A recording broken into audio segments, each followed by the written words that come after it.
ትክክለኛው መልስ የትኛው ነው? She has blank to Goja. A, go. B, went. C, gone. All right. So እዚህ ጋር ኪወርዳችን has ናት። has, have ሚሉ ከመጡ ምን ታደርጋላችሁ? V3 ነው የምትጠቀሙት ማለት ነው።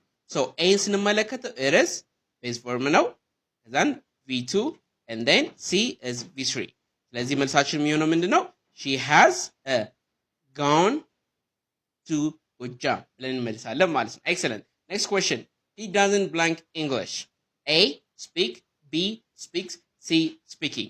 Good. እዚህ ጋር እንደዚህ አይነት ቃላቶች ከመጡ do, does, don't, doesn't የሚሉ ከመጡ ቀጥሎ የሚመጣው ምንድነው? it is base verb ነው የምናስቀምጠው ማለት ነው። base verb ነው የምናስቀምጠው።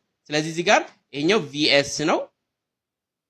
VS ይባላል። verb S ማለት ነው። ይሄኛው verb ing ነው።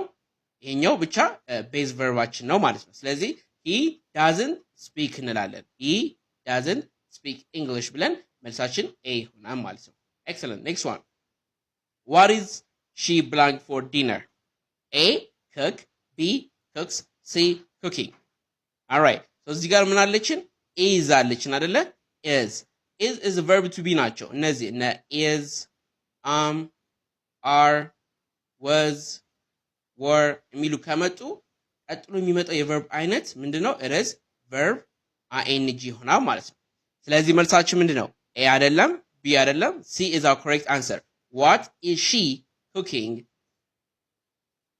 for dinner ብለን እንመልሳለን ማለት ነው። Excellent. The next one. Do you follow Braille English? A, yes I am.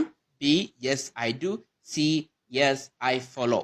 በደንብ ልብ ብላችሁ መመለስ መቻል አለባችሁ። በእንግሊዝኛ ውስጥ በተጠየቃችሁበት auxiliary verb መመለስ እንዳለባችሁ ልብ በሉና ኮሜንት ሴክሽን ላይ ትክክለኛውን መልስ አስቀምጡልን። እንግሊዝኛን በአካልም በኦንላይን መማር ከፈለጋችሁ ባዮ ላይ ባሉት ቁጥሮች ደውሉልን። በተለይ ደግሞ ስፒኪንጋችን ማዳበር እንፈልጋለን ካላችሁ ለስፒኪንግ የሚሆን የ3 ወር ኮርስ አለ። ስፒኪንግ እና ሊስኒንግ ላይ በደንብ ለውጥ እንድታደርጉ የሚያደርጋችሁ አሪፍ ኮርስ ተዘጋጅቶላችኋል። ባዮ ላይ ባሉት ቁጥሮች ደውሉልን። and thank you for watching Braille English.